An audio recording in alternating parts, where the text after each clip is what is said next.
For this week's assignment, you're required to complete 2 templates. You're going to create a template for English units or imperial units, and you're going to create a template for metric units. The purpose of this video is going to be to give you a brief rundown of how to change the different things that are listed in each of these 2 areas. I'm going to demonstrate using the metric template simply because it has the mleader style function and that we also need to change. So the first thing I want to talk about is layers. For each of these layers, the first thing is going to be the layer name. The second is the color. The third is the line type. And then the last is whether or not that layer is going to plot. And I'll go through a couple of examples for you. The first thing that I want to do over here is I want to click on our Layer Properties Manager button. When I click on this, it's going to bring up the Layer Properties dialog box. To create a new layer, I simply click on the button right here to create a new layer. And I'll call this Hidden. Now I need to change the color of it to make it green. And I need to change the line type right here by left clicking on it to Hidden. Now there's no hidden line type loaded, so I need to go to Load, go down to Hidden, and say OK. I can now click Hidden and OK. Now plot is a default, so I don't necessarily need to change anything unless it says no plot. But the place to change that is if I scroll over here and I see this little, just this P by itself with the printer icon.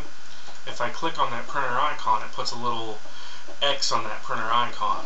Well, I want this one to plot, so I'll leave that alone. I'll go ahead and create the centerline layer also.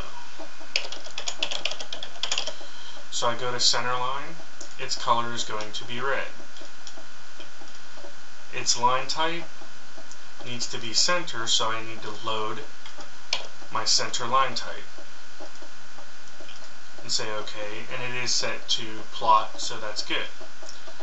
So now I want to go ahead and create, I'm going to skip over dimension because it's just the same, but I am going to create the border layer to show you how you get color 40.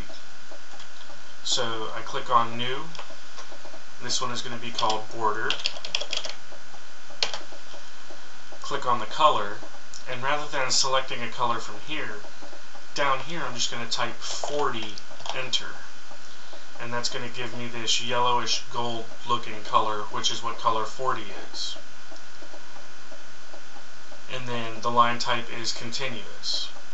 For the viewports layer, I would just create a layer called viewport, give it a color of blue, and now this is a layer that is not plot, so I want to take and I want to come over here and click on the plotter so that it doesn't plot. And you'll do the same thing with each of the different types of lines that you have for this particular area. Once you have all of the layers that you want, you just click on the X and that dialog box closes. The next thing we're going to need to do is create a new text style. So if I go to the Annotate tab, I can get to the text style function, or I can type ST enter. ST enter is a much easier way to do it. You don't have to leave the home tab and you don't have to go through looking for buttons. Now what I want to do is I want to create a text style called text. So I just click New, Text, scroll down here to Roman S.SHX and give it a width factor of 0.8. You are not going to change anything in the height, and you're not going to change anything in the obliquing angle. Once I have those settings set up, I want to make sure that I just hit Set Current and then Close. That is now my active text style.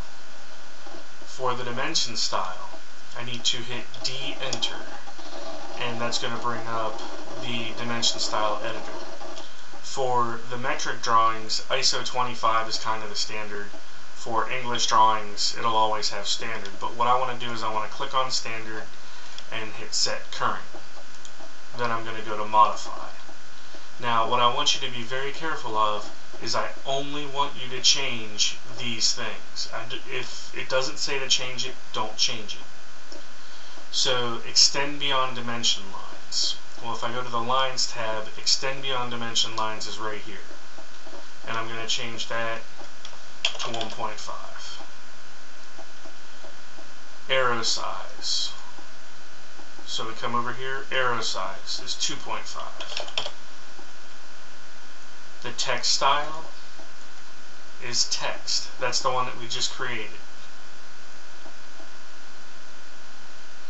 The text color, we're going to make yellow so that it matches the rest of the text on the drawing. The text height, we're going to make 3.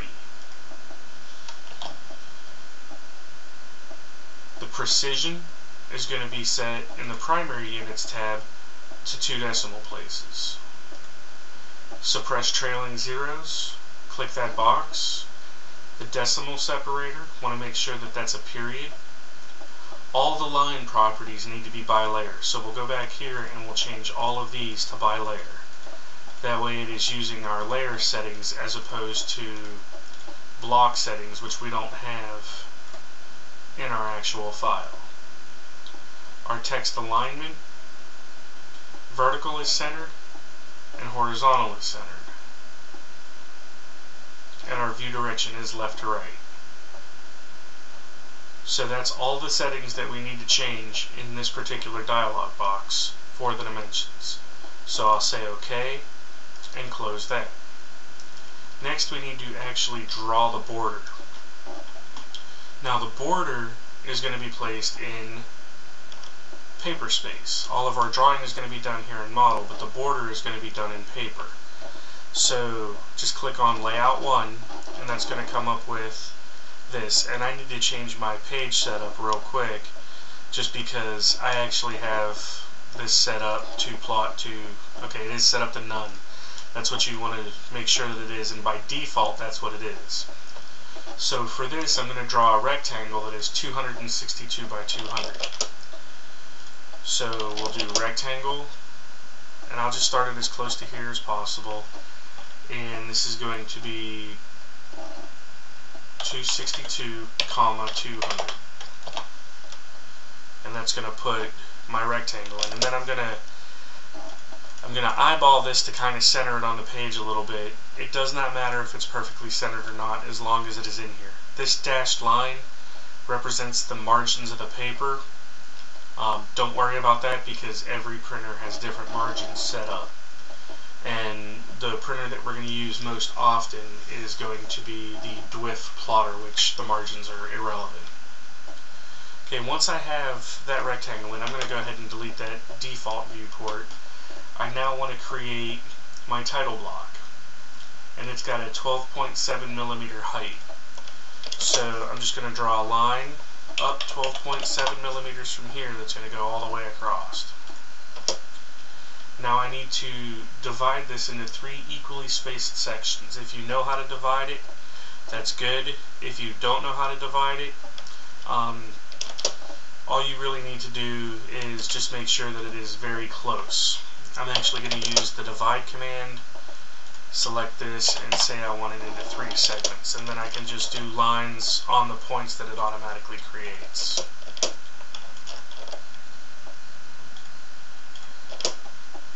For the text fields, I'm just going to use multi-line text, draw my box, set my text height to 5, my justification to middle center, and then you would type in your name. That looks awful big. Okay. Now I'm only going to do that in one, and then I'm just going to copy that to here and here. Now I can come in here and just change this to date.